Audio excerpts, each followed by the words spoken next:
Okay, on a hot streak with Breya. Have not changed the deck in about 4 videos, I think, which is a new thing for me.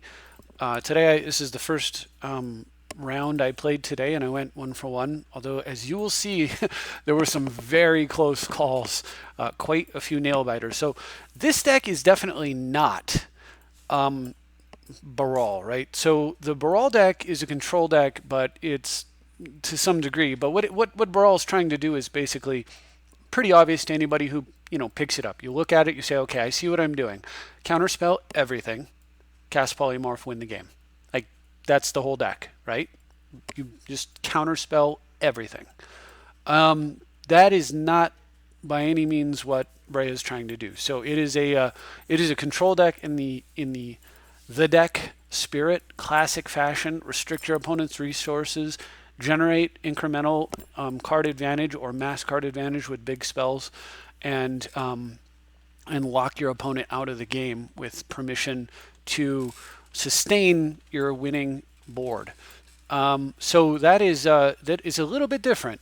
And so I would say if you're going to play this deck, I'm actually starting to see some Breya deck lists out there, but I've been able to deduce that they've adulterated a lot of cards into their decks that they're all good cards. I haven't seen anyone put a bad card in their deck. I just haven't seen anyone put cards in their deck that necessarily makes sense from the perspective of what the goal of the deck is trying to do. They're not like addressing the format or So I don't know, advancing the plot, I guess you could say. Anyway, or maybe they are, and I just don't get it. Maybe their plot is different. That could be the case as well. I'm going to scroll down so you can see the rest of the lands, although I've done this before, but I just, for the people that haven't checked out the other videos. So underneath the Underground Sea, which was cut off because Magic won't let me scroll up, because instead of putting a button here that would minimize it and be obvious, they prevent you from scrolling up because they don't want you to scroll up and then not know how to retrieve, the window in the background. I really hope that if anybody's watching who has some pull at the company, that you fix that little thing, because for Commander it's such a drawback. Anyway, underneath Underground Sea is Verdant Catacombs, Volcanic Island, Wasteland, Watery Grave, Windswept Heath, and Wooded Foothills. You'll have to rewind if you didn't catch all that. Let's move on to some games. So here we are for the day. Up second now with Dots. I think he's playing again today because I think he was at 12, but maybe I'm wrong.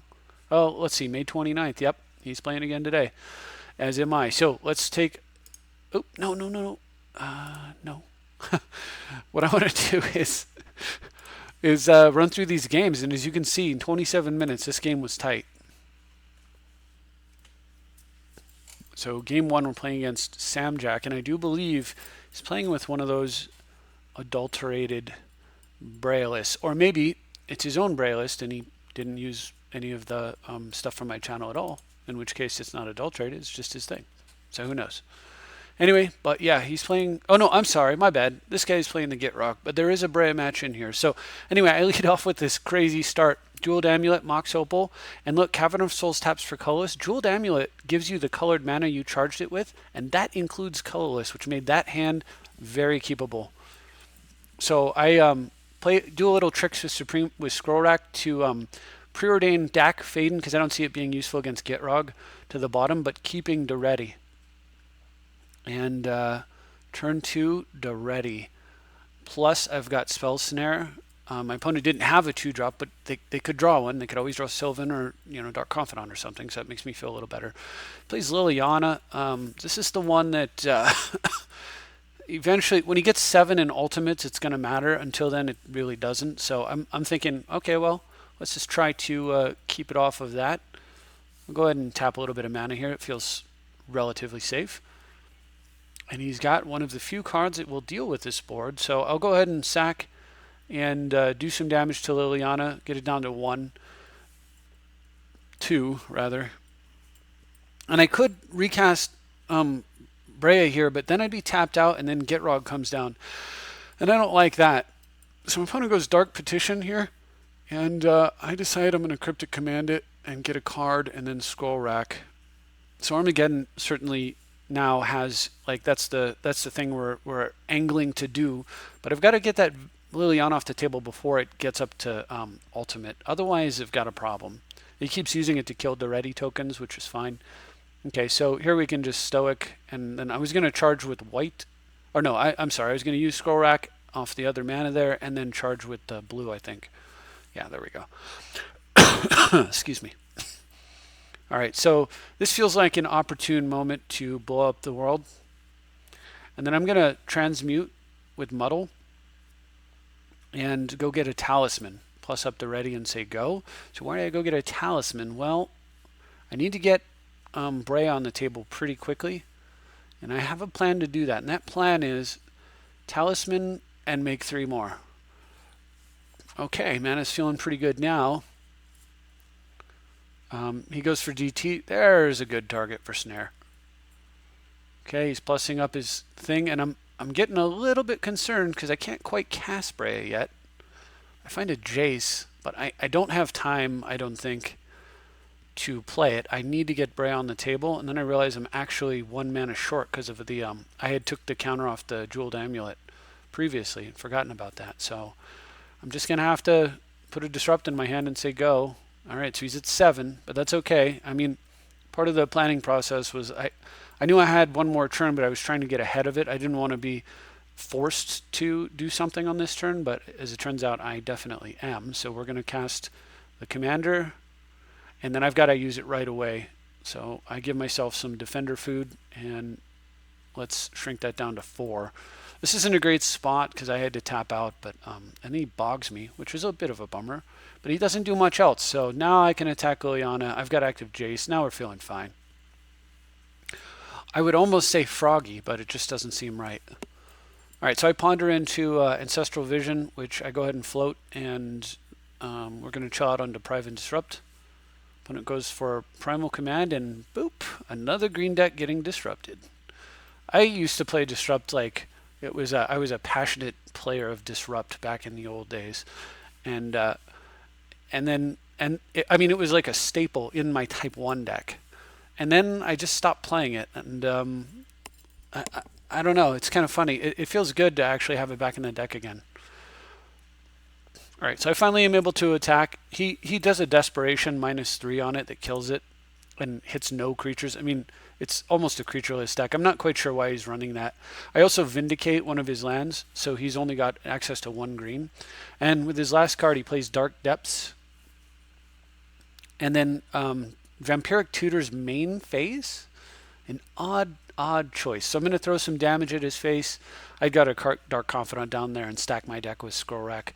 And we're going to hit him for some more damage. And then I just plus up Jace and say, that was neat. He went and got Crucible. I thought he was going to get, the combo card for Dark Depths.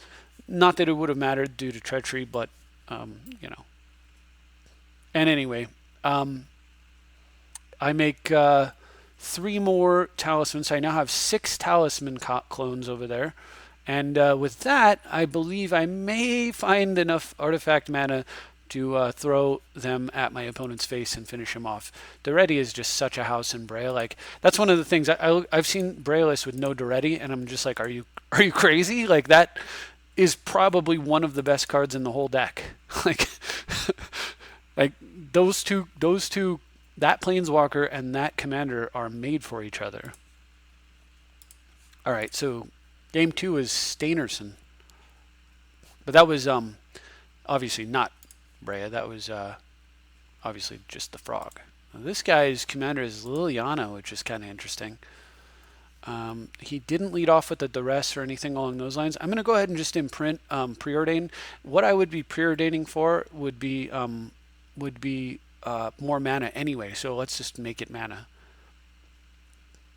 And this is nice because it allows me to cast Daze, which is what I expected to cast here.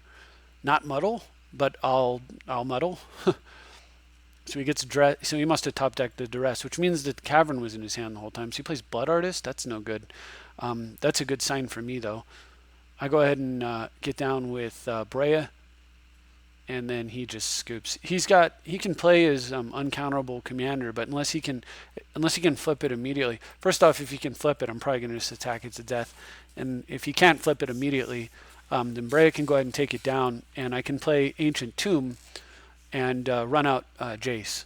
So I figured that was it made more sense right there to just slam Breya first and then go for the Jace second, I thought. And I mean, this is an incredible, like, having both Force of Will and Daze in your hand is a pretty darn good feeling, even against a Cavern of Souls. All right. But not for a reactive deck, only if you're a proactive deck like this one. This is proactive control versus reactive control. Reactive control is like mono blue. Proactive control is what we're playing here. All right, so Dream King X, and I do believe Dream King is, yes, Dreaming of Breya. And I see my first land my first top card is I said to mulligan, my top card is a snow-covered island, and I take a risk and tuck it, hoping that I will not get punished. All right, so he gets a Mox Diamond. I see Disrupt Cryptic. He's playing blue. I'm going to keep Disrupt and Cryptic both. And hope, so if he plays Breya here, I was in a bit of trouble, but he plays Painful Truth. So he's back to 5 cards in hand. So on my turn, I'm going to slam the orb and Disrupt to the rescue yet again. Into a Force of Will, which is phenomenal. He goes for a Johnny, and that'll be forced. All right, so now I've got pickup lands going. I'm going to run out DT. It was a little bit dangerous because, you know, I don't have force now, and he's got a lot of mana over there. I could have sat on a counterspell and played it safe here. I did not, and I'm punished for that when he plays Jace. Now, if he doesn't have Force of Will, however, I'll get rewarded on this turn, and he does not. So let's snag his Mox. That slows him way down. Okay. Now I can throw away Mystical Teachings. I throw away an island and then just tithe into 2 lands rather than 1. And cast myself a Fellwar Stone and say go. Fellwar Stone's pretty good in the mirror match. So he goes for Demonic. I let it go. A lot of times I'll counter Demonic because they're going to get like Wasteland or something. But right here I wasn't as concerned about it. So I'm going to go ahead and plus up DAC again. I had a tough think here. I throw away Factor Fiction in a land and then play land tax and pass. I kind of wanted to bounce Jace right now, but I felt like since he went and Demonic Tutored, I mean, he either went and got Force of Will and I didn't want to fight that fight on my turn, or he got something he wants to cast, in which case I wanted to be set up with double counterspell, which is what I was at when I passed. And then with tax running, tax DAC is a pretty solid combo. It's no tax Jace, but it'll do. All right, so I throw away Verdant and waste an untapped land, and now I've got enough mana to push, so I go Cryptic Command, and he doesn't fight back, which was interesting. So I would have been able to double counterspell here. So instead he goes for an Is It Signet, which I let go because I have Tech Faden in play. Yeah, I can have, you can have, I can have an Is It Signet. That'll be fine. Thank you. So he tries to bolt DAC, and I decide I'm liking what he's doing, so let's lapse the bolt. You can try again next turn. I'll get a Talisman down. He goes for Duress. I'm going to Spell Pierce it. He has exactly 1 mana for Bolt, which is what we expected, and we're going to Evasive Action. And with that, my opponent is just, despite his Signet Mox, he is just completely locked under the Winter Orb, the icy grasp of Blue Mage Killer's Winter Orb, which is honestly, like, if this card weren't legal, I think the whole deck would be in big trouble, because it's so critical to everything. The Armageddon effects are extremely important, but you need, being able to play a 2-drop that messes with blue is critical. All right, so game 4. Kurinkitos. I guess. I don't know. Anyway, so this guy's playing Nissa. Nissa is a very rough deck, and also we're kind of designed to deal with not mono green as much as we used to be. So I get an early Talisman, and he gets an early Choke. Okay, well, let's try Choke for you with Winter Orb. He plays Nissa. And I'm really concerned because my hand is not interactive whatsoever. Like, man, I wish I had a counter right now. Just something. I mean, one Supreme Verdict as my only card is not cool. He explores into a land, not using his bird, which is cool, but also telling. I get a snare, which is a counter, and does not counter nature's claim, so he is out from under the orb. I am still under the choke. Boy, I wish I could have misdirected that. If that snare were misdirection and I pitched the Supreme Verdict on the choke, oh, that would have been awesome. But I don't have misdirection in here. So he goes for Tribe Elder, which will flip Nissa, and I just counter it. And I don't know if that was right or just stupid, because it did tap one of my islands. But I decide I'm going to Verdict away the bird and the Nissa, thinking, I don't know. I keep forgetting there's nothing you can do to stop Nissa. Like, killing it is exactly what they want. Here, have a flip Nissa. Literally the next turn after I killed it. I hate that commander. Like, the card is great as a... I think it's a great green card. I really like having it in the format. I do not like it in the command zone, though. I think it's way OP. It is by far the best green commander. All right, so my opponent is doing some really bad, nasty things to me.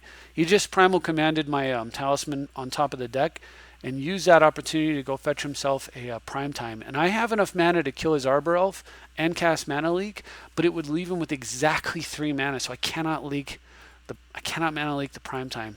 So then he plays Expedition Map, which I will not leak, I don't think, and he goes and gets a Wasteland, plays it. Doesn't use it, strangely enough. So I get Muddle, so I have to tap my island now. I muddle for Demonic Tutor. I am trying to find a way out of this, so we're going to DT. For what I figure is the only card that can actually save me here, Armageddon.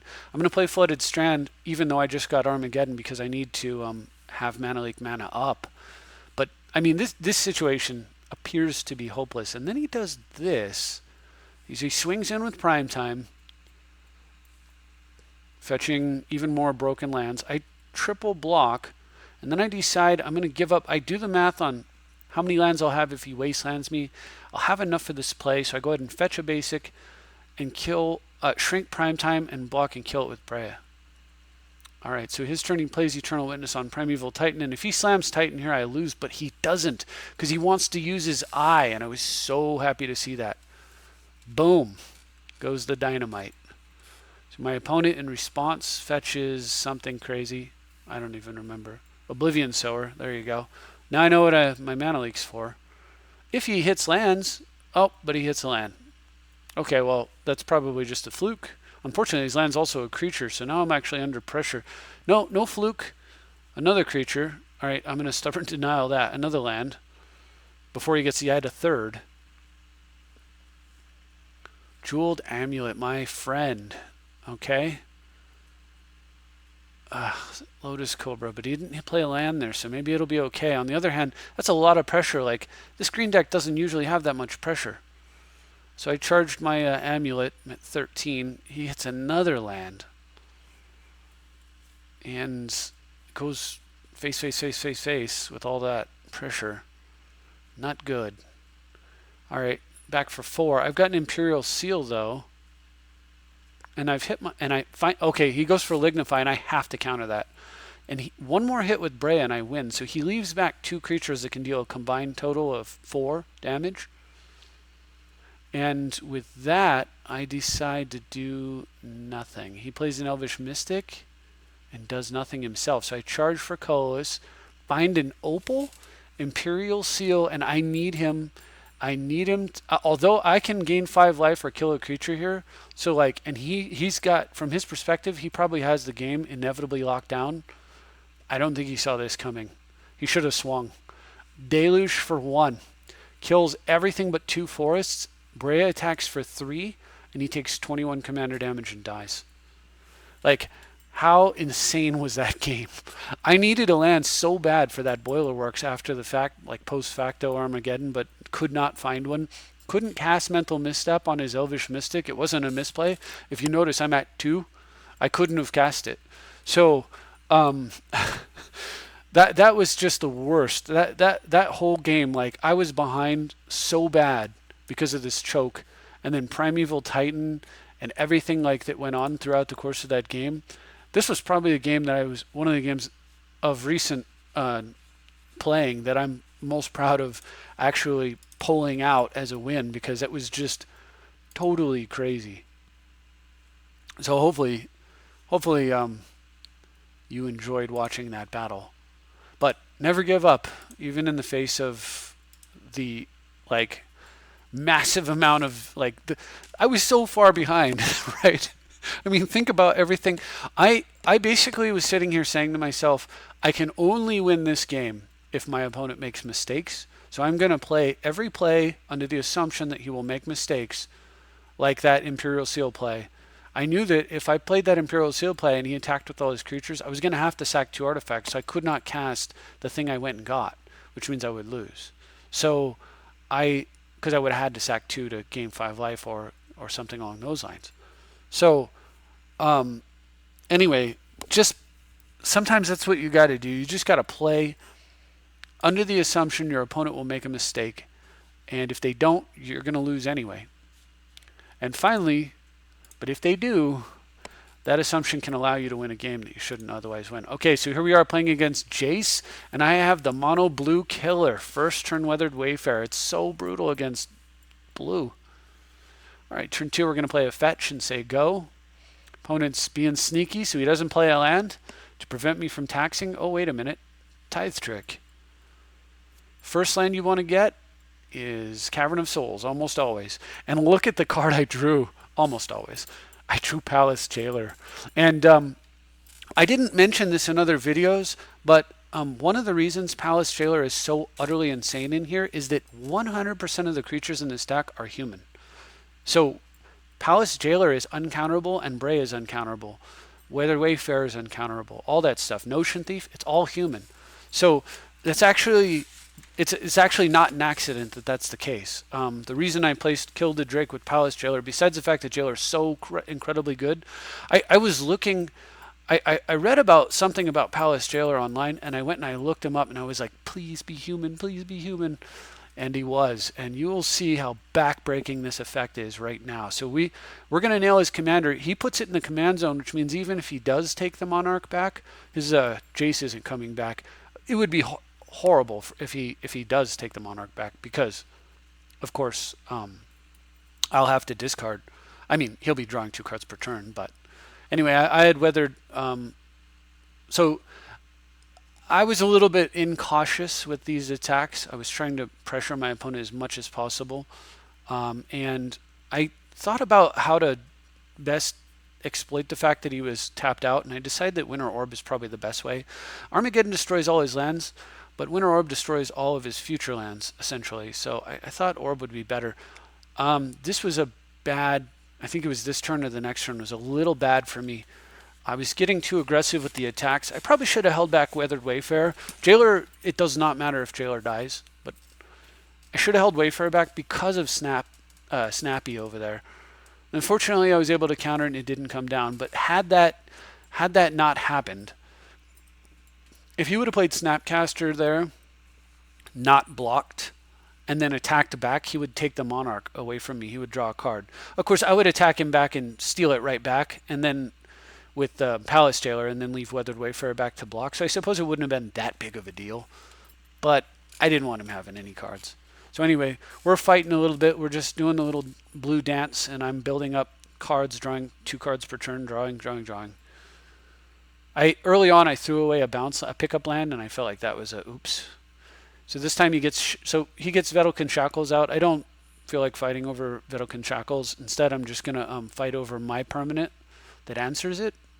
So he forces my I force.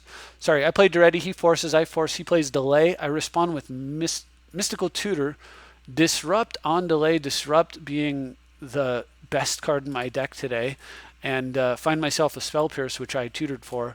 So that will take care of the Shackles as well as whatever his next play might be. Spell Pierce, highly unlikely for him to be able to pay the mana under an orb. He goes for Chrome Mox. I am definitely Spell Piercing that. And that's exactly why I fetched the way I did. Even though Duretti could kill it, I do not want him to have, I don't even want him to have any options or choices along those lines. Rather let Duretti build up to 6. If my opponent somehow managed to clear the board, which I don't see how, but if he did, then Duretti buildup would be the way to go, because I would be able to ultimate and get many copies of Artifact Mana into play like you've seen happen before, and then once that happens, you're in good shape. Of course, I could also get something like, I don't know, 4 Sapphire Medallions or Vedalken Shackles or something, but I probably would not do that. I would take Izzet Signets most likely. But no need for all that. The opponent was killed by first turn Weathered Wayfarer for all intents and purposes, followed by Palace Jailer, who is the man, the human, along with Breya. So Breya's human, Jailer's human, Notion Thief, what is that? 1, 2, 3, and Weather Wayfarer. And of course, Dark Confidant's human as well.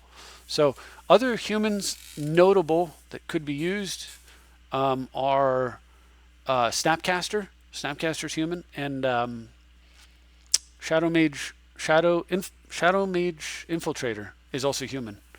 So certainly cards I have considered. What I'm doing right now, I actually took this Praetor's Grasp was Vedalken Shackles. I put Praetor's Grasp in here because I'm kind of curious to test it and see if I like it. Maybe, or maybe I'm not sure. I'm kind of playing around with that slot. I'm just not 100% sold on the Vedalken Shackles in here because of how many times we want to Armageddon, and then you could draw Shackles at that point, and then you just think, oh, this is awful. So it would help against green, though. I don't know, but so could potentially Praetor's Grasping, and then this deck has no problems producing green. So between Felwar Stone, Mox Opal, Mox Diamond, and of course it has the mana to play anything that's not green.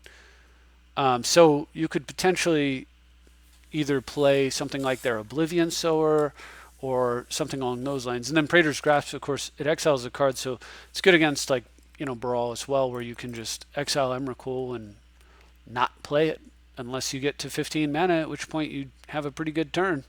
So I don't know. We'll see. The slot's still open to suggestions, certainly.